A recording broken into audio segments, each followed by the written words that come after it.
Being on the water has a calming influence on the human psyche, especially the quiet experience of paddling and sailing.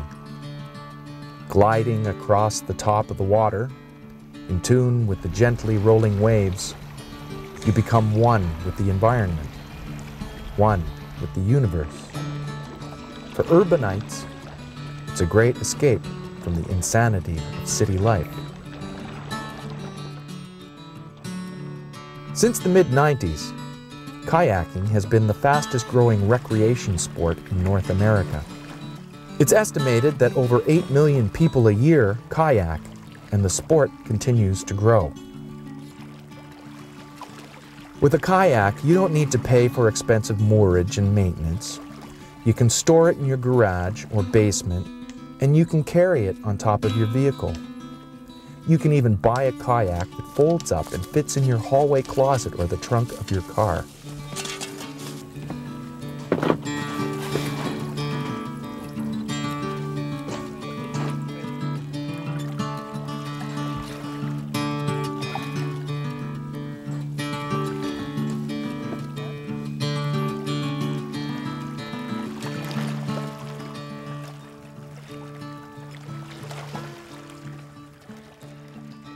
A good way to learn is just go for a day paddle. It's inexpensive.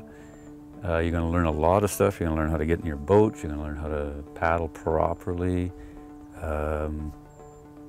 And you'll learn whether you like it or not. That's sort of a main thing. Is it your sport? Once we get them all set up, show them dry land stuff, how to get in and out of the boat. Then we get them into the water, show them how to get into the boats while they're in there without tipping over, and show them how to get away from shore. Just get them all fitted out, and then just slowly start paddling them around. Give them a nice slow start. Give them a few paddling lessons on the water. You know, you're always watching everybody. You seem to be able to watch them all at once.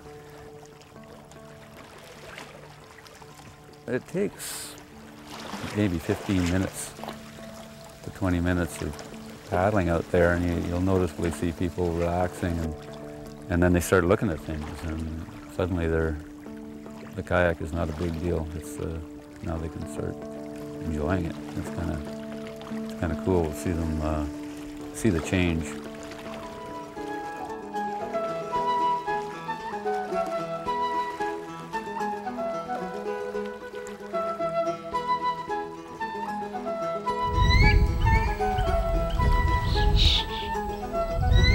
The southwest coast of BC has some of the best shoreline in the world for paddling and sailing.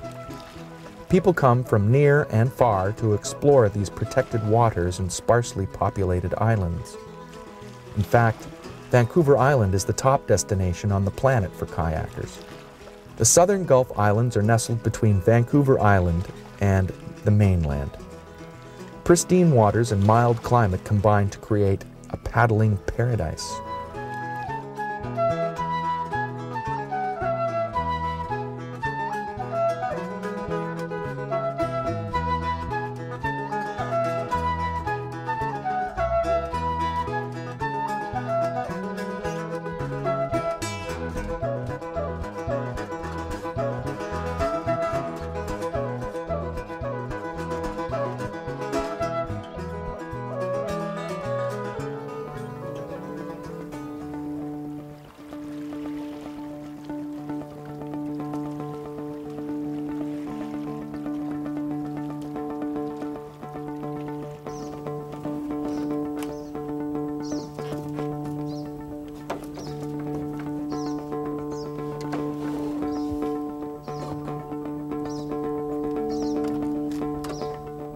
Well, this is the May long weekend. It's kind of the start of our summer business, so no more 4-hour days for a while. For the next 4 months, it'll be 10-hour days. But now it'll start getting a little busier every week, and July and August is when it really gets going.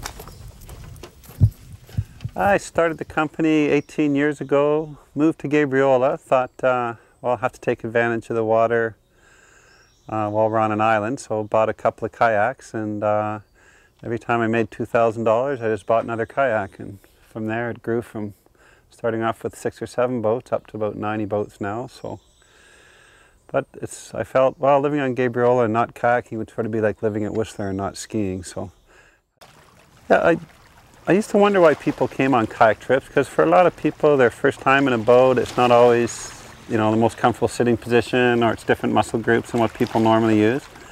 But I soon realized one of the real big attractions for the customer and for myself was where the kayak gets us to, as to wilderness beaches and camping. And I think the more urban society has gotten, the contrast of being somewhere and sitting under the stars and sitting around a campfire and away from the sound of traffic and stuff like that just gets more and more appealing as we become more urbanized society. So I think that's one of the nicest things about paddling is getting us away from the hustle and bustle of the cities and hearing the sounds of nature again. And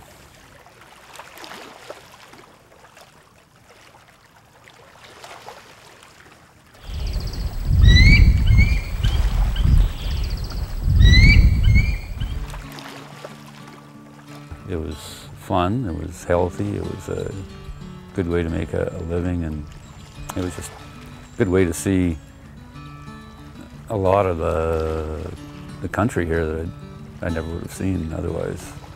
And the best part was showing other people it.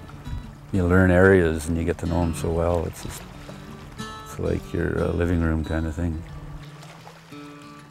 you get out in nature and that always relaxes you anyways. If more people paddled, we'd need a lot less counselors. Maybe more masseuses for their sore muscles, but less counselors for their minds at any rate.